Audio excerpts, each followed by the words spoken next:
कहाणी 16 सोमवारची.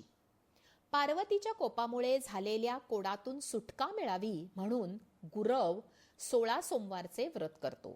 पार्वतीला हे कळल्यावर तिने कार्तिकेय भेटावेत म्हणून, कार्तिकेयाने मित्र भेटावा म्हणून, मित्राने लग्न व्हावे म्हणून, मित्राच्या बायकोने मुलगा व्हावा म्हणून, मुलाने राज्य मिळावे म्हणून आणि सुनेने नवऱ्याचा रोष दूर व्हावा म्हणून 16 सोमवारचे व्रत केले.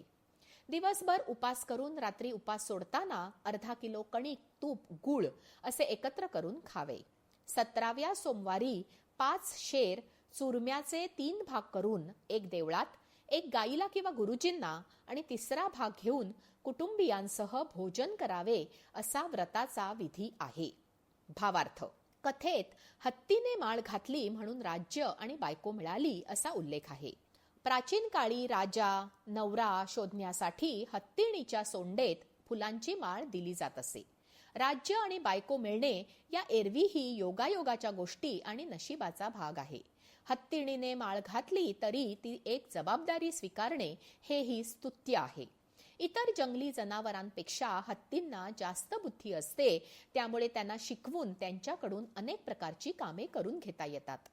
भारतीय संस्कृतीत गजलक्ष्मी, गणपती, ऐरावत अशा अनेक दैवी स्वरूपात हत्तीची आराधना केली जाते. भारतीय लोकसाहित्यातही हत्ती वेगवेगळ्या रूपात डोकावत राहतो. भारतामध्ये हत्ती हे समृद्धी, सृजनशीलता, बुद्धी, शौर्य, औदार्य, मांगल्य व राजयोगाचे प्रतीक मानले जाते.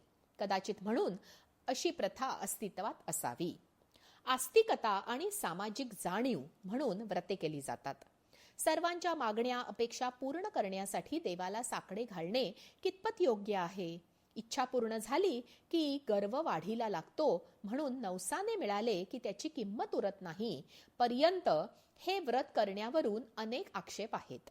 देवाने दिलंय त्यात समाधान मानावे हे खरे असले तरी सहनशक्ती वाढावी, आधार मिळावा, मन शांत राहावे म्हणून ज्यात दुसऱ्याला त्रास नाही अशी व्रते करायला हरकत नाही.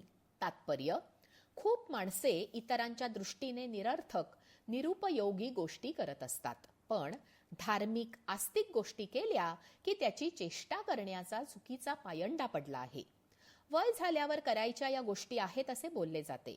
कोणी कधी काय करावे हा प्रत्येकाचा वैयक्तिक प्रश्न आहे.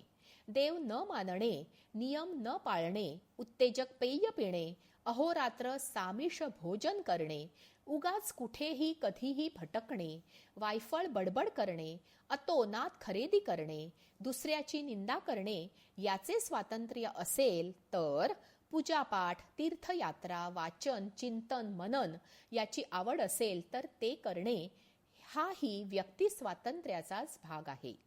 दुसऱ्यावर विनाकारण टीका करणे अयोग्य आहे. टीका करणारे पुढारलेले, विचारी, आधुनिक आणि हुशार ठरत नाहीत. रूढी परंपरांना सरसकट अंधश्रद्धा म्हणणे संयुक्तिक नाही. ज्याने उपद्रव आणि अपाय होत नाही अशा रूढी जोपासायला हव्यात. धाडस आणि आत्मविश्वास असेल तर माणसाची प्रगती होते. श्रद्धा आणि सकारात्मकता हा देव आहे. त्याने मनोबल वाढते जे संकटातून तारून नेते. एखाद्या गोष्टीचा ध्यास घेतला की ती गोष्ट साध्य होते हे या व्रताचे फलित.